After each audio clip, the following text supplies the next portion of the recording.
You guys saw the disappointing match of Spain versus Italy, 1-1 yesterday. Hopefully Spain will pick that up during the rest of the Euro Cup. But overall, ladies and gentlemen, families, friends, and the graduating class of 2012, it is an absolute honor to be here today to represent this class. Woo! Oh, I'll let you know, when I was told to give this speech and represent this class here today, I was like, I really don't know if I'm the person to represent this entire class today. I don't know. And I was thinking, I wasn't there on the nasty Mondays or the long nights at a suit on. I didn't lose my phone like half the people in this class. I was thinking, I don't know. But then I realized, 95% of the people here are all from different parts of the world, and I am too. And therefore, I relate and I can identify. For the people that know me, you know that I always talk about my superheroes, since we're talking about superheroes. I'm not going to talk about Spider-Man, but I'm going to talk about Superman. Alright? And I always identified to Superman growing up. Because, not because I think I'm the strongest man on earth, or because I think I can save every single person I want, but because Superman had a weakness that I identified with. For example, I don't know how well you guys know, but Superman was from a different planet called Krypton, and he was raised on the planet Earth. And his whole life, he was thinking he had this identity crisis. He never knew exactly where he was from. He was battling internally. Am I human or am I Kryptonian? And I was thinking, you know what? That was actually strength, because he realized that he had the strength of a million men from Krypton, and he had the emotions of a human. He cared. He wanted to protect people. And I realized, I'm kind of the same. Because, well, not that, but I have a cultural background. I'm originally from the U.S., but my parents are from Togo. And when I was in the U.S., I was going to a French school. So you can see between France, Togo, West Africa, and the U.S., it's like, where the hell am I from, right? And I realized that, this is actually my weakness, but you can turn it into your strength. I would speak English, French, obviously, and it gives me the opportunity to speak different languages like Spanish and maybe German one day, but that's a pretty tough one. And this is something that I wanted to transmit to the entire class today is take another look at your weakness, because you might have the opportunity to turn it into a strength. And it's something that's very important to me and to everybody here. And obviously no one wants someone who's good at everything. They want someone who's excellent at something. But if you have the chance to really turn a weakness into an opportunity, to a strength, is something that will set you apart from the competition. So moving on into the speeches coming out of EADA, obviously. And whether you were here because of the beautiful city, the prestigious school, the women, the beach, the men, I don't know whatever it was, but we're all here and we all experienced something very unique, which was group work, presentations, and case studies. And you guys know we all went through the sleepless nights and killing each other. Some of us are still alive, so we're here today. And I'm going to talk to you about my experience here working with my team, Dream Team. Dream Team. Ooh, right? Our team is composed of Philip from Germany, Lina from Russia, Inigo from Spain, Marisa from Panama, and myself from the US. So just from the countries you can tell that, wow, there's a lot of cultural differences there, right? Now, we had a unique challenge like most of the teams here. And our challenge was that we were a team of leaders. You had Philippe, which was this ex-football player from Germany, captain, used to scoring goals and just, right? And then you had Lina, which was this incredible businesswoman from Russia, who worked in Moscow in one of the top companies there, and worked her way up to a deputy HR director.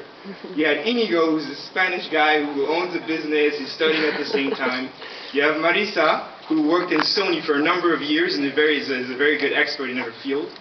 You have myself, this American guy from all over the place. I lived in France as well, in the UK, and I managed a few businesses in the UK, and it's like, wow, this is going to only go very well or very bad. And it went both ways. As you can see, there was a lot of cultural differences. We worked very, very hard, but again, it was a team of leaders. And so we thought that, you know what, we're going to give our best throughout the entire year and we're going to perform very well. And I'm very proud of this team. However, being a team of leaders, you're in a position where, okay, wow, we're all used to leading. Now what happens? Who steps up, who steps down, how does it work? You can imagine it was a mess. But I'm very, very proud of this team, and we worked very, very hard. Very hard. And I'm pretty sure a lot of teams here can relate to the cultural differences, people being late, people coming on time, people working, not working, people going to parties, coming out to meetings drunk, hangover. Some not even coming at all. I think we can all relate to that. And for me, what was interesting is that my goal coming to EADA was about getting the skill to persuasion skills. I wanted to be like someone like Barack Obama, like Oprah Winfrey, that you can get in front of a crowd of people and be able to speak, and people can feel the enthusiasm, the charisma, the energy on the tip of your fingers. And that's something that I wanted to do. And working with this team, I can tell you I had the opportunity to work on my persuasion skills because it wasn't easy. And it all comes down to the people we met here at EADA, which was our treasure, as Lena usually says. People are treasure. And there's two people that I really want to talk about. And one would be Inigo, which is one of my team members, Inigo Munoz. And Inigo is a Spanish guy, you know, very, very funny guy. Very funny. He has a lot of enthusiasm, and he's a hard worker. And you know, he was always coming late to meetings and stuff like that. But I'll let you know that I'm very proud of someone like Inigo because he was also managing a business while he was studying here at the EADA. He was starting his business and managing it.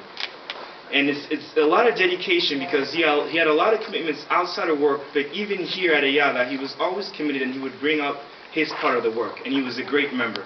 So you would wish that a lot of people would have the energy, charisma, and motivation to write your own story like Inigo does. Because I believe that it's all about writing your own story. And your life is like an open book. Every single time there's a chapter. And in every chapter you have your strength, your weaknesses, your opportunities, and your threats. And it's up to you to grab that pen and write your story. Another person is Kangelani, who is also... Kangelani was a really cool guy. He is from Zimbabwe. And, you know, when he was here, he wasn't necessarily the most open person here. He was a bit shy, and sometimes he was at the center of jokes.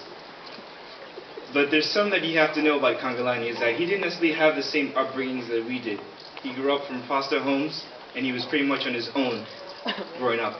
But he financed himself through education. He financed himself through the Netherlands, at the university, and now here at EADA. And he wrote his story. And today he's sitting among us on his own with his whole new family, and he made it here. Woo!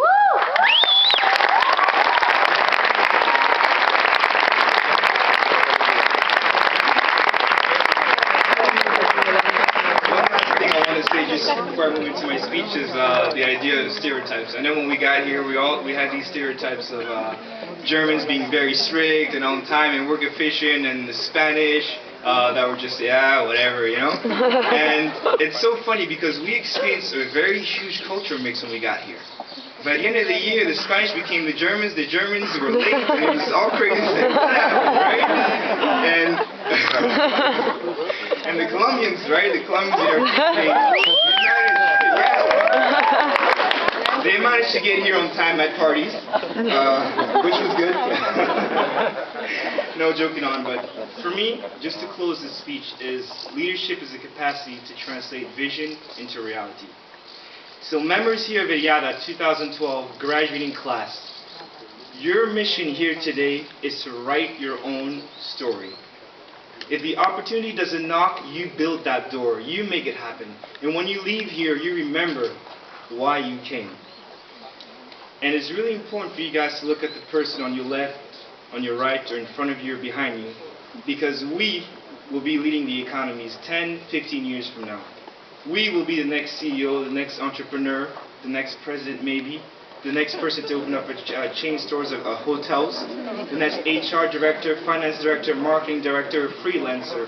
we will be that next person. So take the opportunity now to network, LinkedIn, Facebook, whatever you guys want, but take the opportunity to network. Also think about reunions, because it's the opportunity to see how we're doing 2, 5 years, maybe 10 years down the line. And overall, guys, this is the class 2012.